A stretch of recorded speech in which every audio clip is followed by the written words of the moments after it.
Bel bonsoir, maman qui a gardé nous à les autres télévisions. Merci encore de faire nous confiance au soir. C'est puis un pile plaisir, ma carré tous les autres, qu'on chaque soir, et ça pour pas les autres, parler pas bouche. Et au soir, c'est l'occasion pour moi de recevoir monsieur Tepi Georges Pierre, que nous avons présenté dans Point Seconde. Mais avant ça, permettez-moi de remercier Giovanni Shellman à la réalisation technique, les autres qui a gardé nous, qui s'y soit les autres, maman Guadeloupe, maman Olion la Caraïbe, maman Olion la Terre. Merci encore de faire nous confiance. Et puis nous avons changé de langage, nous avons parlé français, Pouchi, parce que c'est vrai qu'il y a des techniques et puis des termes qui importants, difficile peut-être à traduire en créole, et c'est quelle l'occasion.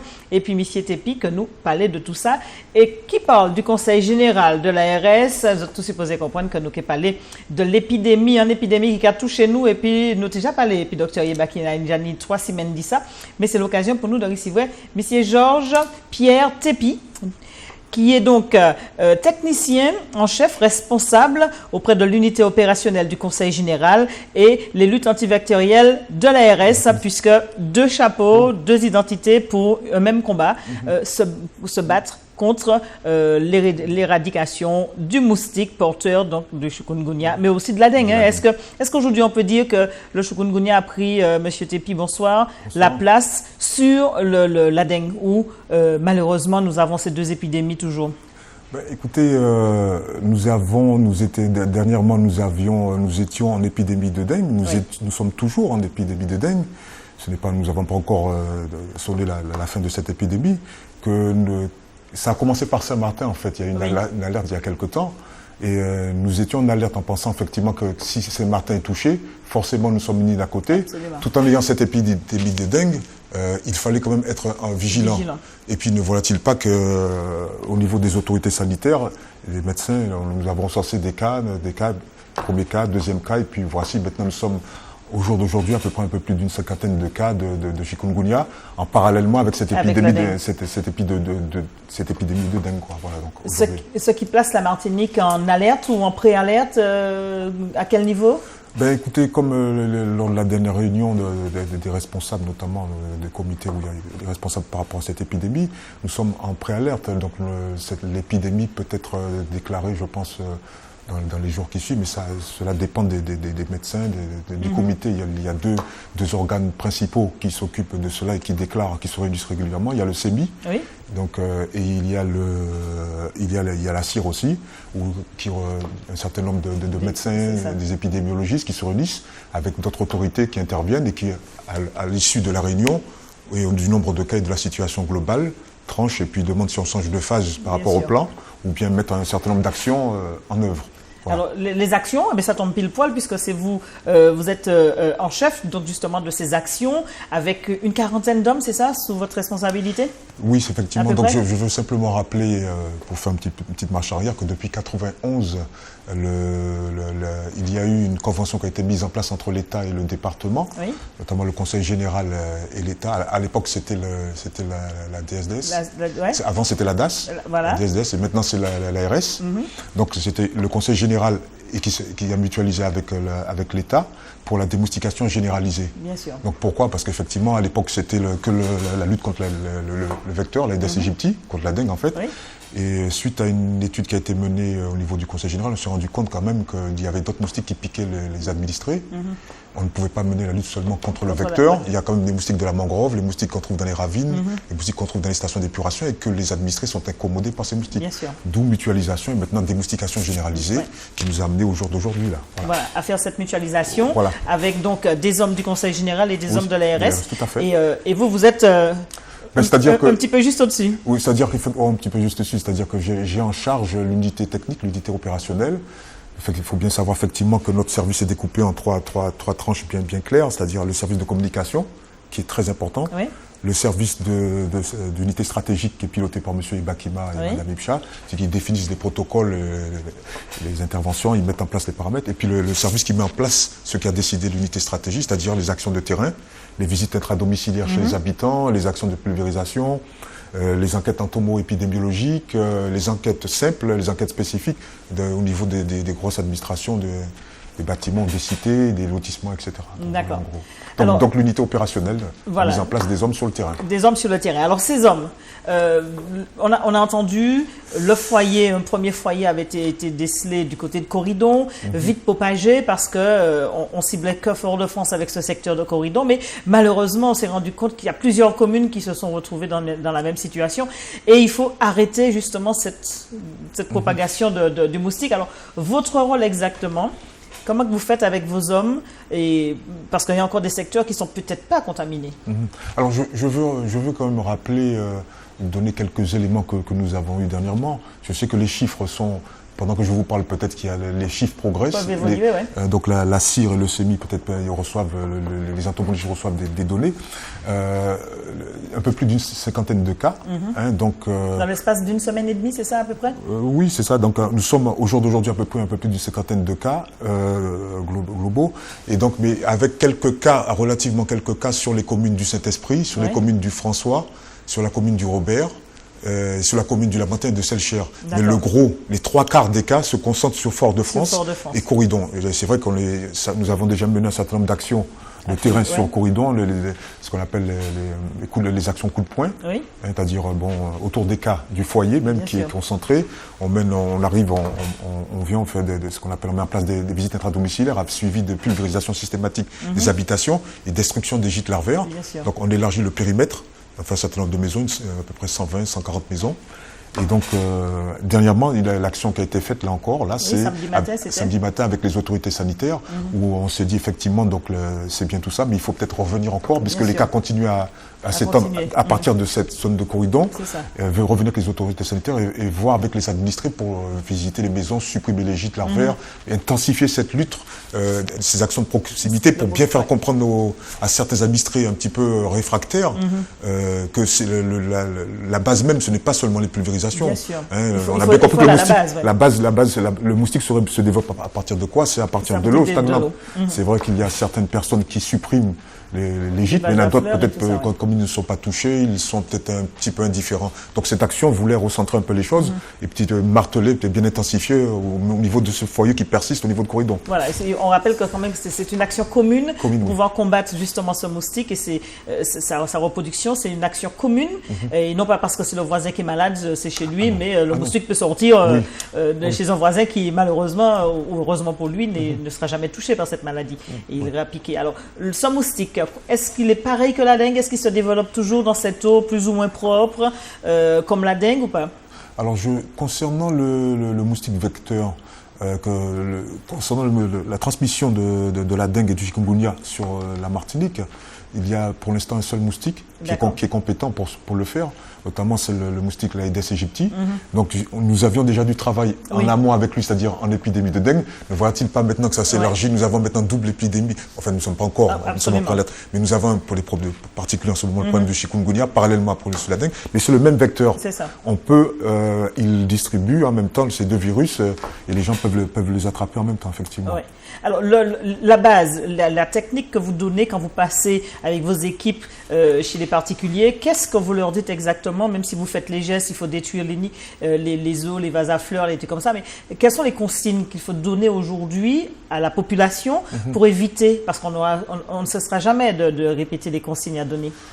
Écoutez, les consignes que nous donnons, et là c'est toujours les mêmes consignes que nous avons toujours données, et les consignes que nous avons données au niveau de l'épidémie de la dengue, puisqu'en fait c'est le même moustique. Et comment ça se fait et ça veut dire qu'en l'occurrence, au niveau des administrés, il y a une prise de conscience qui tarde à se déclencher, ou je ne sais pas, ça veut dire qu'il y a une partie de la population qui fait le geste simple, qui est consciente. Il y a des gens, quand ils sont touchés de leur famille, qui sont plus sensibles à cela.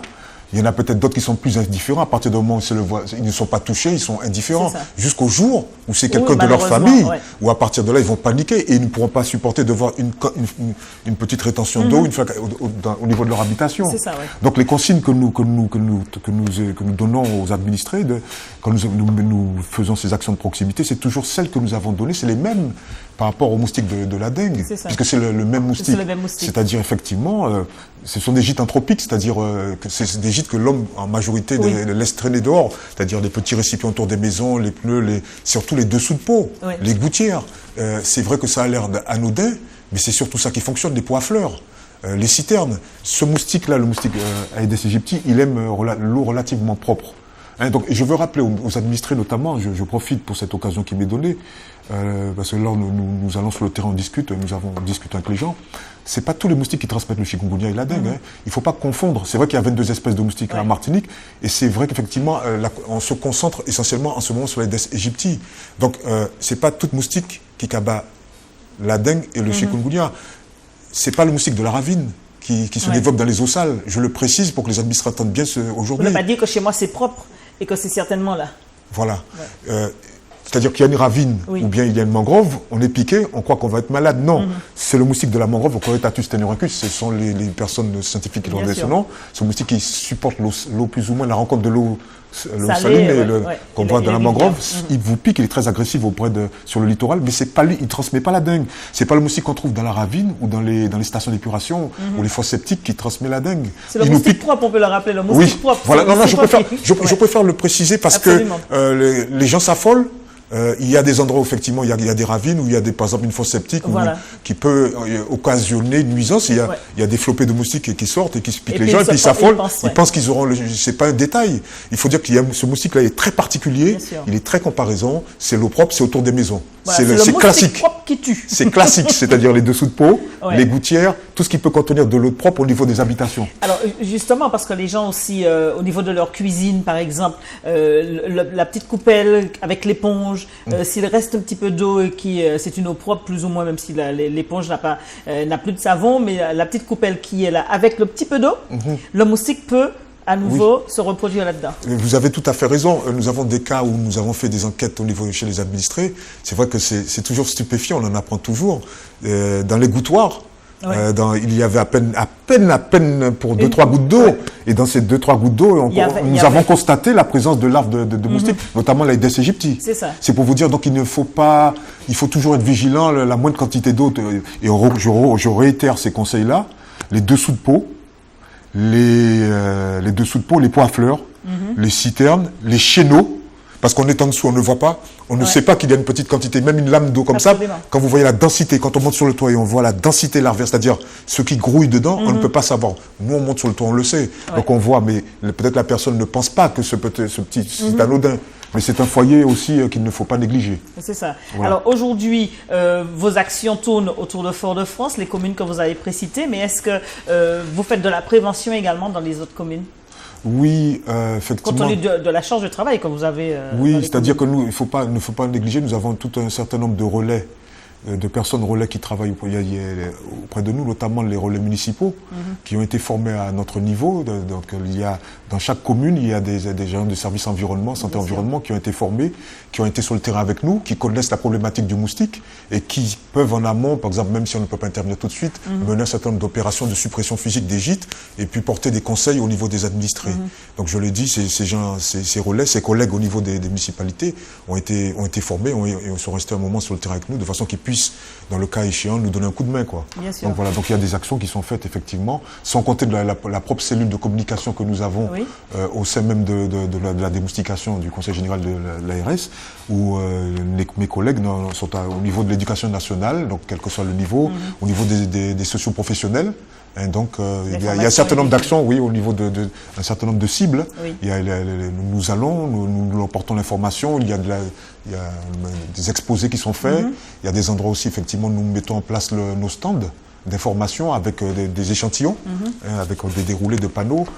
Donc notamment, ça a toujours été fait, mais on intensifie nos actions ce moment notamment. Alors c'est vrai que le Martiniquais, nous avons l'art d'acheter des bombes.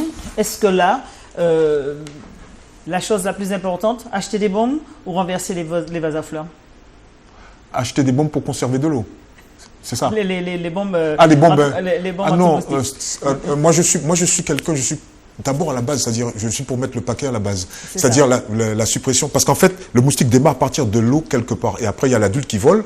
L'adulte se déplace, il rentre dans les maisons, il pique les gens. Mais à la base, si tu n'as pas d'eau, tu n'as Tu pas de auras pas moustiques. d'adulte. Donc moi je suis pour la suppression physique des gîtes, c'est-à-dire renverser. Si tu n'as pas besoin de l'eau, tu renverses, tu nettoies, Ouais. tu renverses. Parce que mettre le produit avant, à l'époque de la DAS où nous étions là, on mettait un produit, là, le téléphos, la batte, un petit sachet que sûrement Absolument. vous connaissez. Et donc, nos laboratoires ont constaté effectivement des formes de résistance à ce produit-là. C'est-à-dire qu'en fait, il fonctionnait. Après, il fonctionnait à moitié. Après, bon, ils ont développé comme dans tout, petit en à petit, fait. comme ce Ouais. sont les ravets, etc. Chaque insecte développe de la Développe. résistance. Ça fait que le produit maintenant est rendu inefficace. Ouais. Et en plus, les nouvelles directives européennes font qu'on ne peut plus l'utiliser. l'utiliser. Donc maintenant, il faut passer à autre chose. Voilà, Ouais. donc là, il faut mettre le paquet sur la suppression physique des gîtes. Voilà, pour finir, Monsieur Tepi, Tepi. sur une note d'humour. On dit souvent aux Martiniquais, pour éviter les dorlis, il faut il faut pas laisser de l'eau dans les maisons. On va dire que le moustique, c'est un dorlis, il ne faut pas laisser d'eau. Eh ben, oui, non, il ne faut pas, effectivement. C'était dans le lys. Oui, il faut l'éradiquer, voilà, il faut le supprimer, et voilà, comme ça on pourra dormir tranquille. Voilà, on ne sera pas piqué. On ne sera pas piqué. Voilà. Merci Monsieur Tepi Georges Pierre. On rappelle que vous êtes technicien en chef et responsable de l'unité opérationnelle du Conseil général et des luttes antivectorielles de l'ARS et que vous continuez et c'est avec les Martiniquais que vous allez pouvoir gagner et non pas vous seul. Et la responsabilité ne vous appartient pas tout à fait seul. Voilà, c'est une action communautaire Absolument. en fait, donc toutes les autorités doivent se mettre ensemble. C'est pas la démoustication toute seule, je le dis devant les administrés. Ouais. Ce sont tous les partenaires institutionnels que nous avons, notamment avec les mairies, les administrés, les associations. Donc nous mettons en place et puis donc c'est la lutte communautaire. Voilà. Voilà. Est-ce qu'il y a un numéro de téléphone éventuellement en cas d'urgence si Oui. il y a quelque chose? Ben, c'est le service démoustication du Conseil général de l'ARS, Oui. 0596 59 85 44. Voilà, et vous rappelez uniquement si vous avez Voilà, vraiment, un souci. vraiment C'est un gros souci de moustique. Un gros souci de moustique. Et non pas quand il y a une ravine à côté, Voilà. un gros souci Voilà. de moustique. Ok. Voilà, autrement les médecins font le relais. Oui, voilà. Voilà. Merci. Monsieur Tepi, je vous souhaite une excellente soirée. Je dis aussi les téléspectateurs bel bonsoir. Nous, quand ils prennent langue, c'est qu'ils pour des bonsoir, compter c'est dans l'autre palais pas bout d'ici là, les autres, en l'autre découp. Bonsoir tout le monde.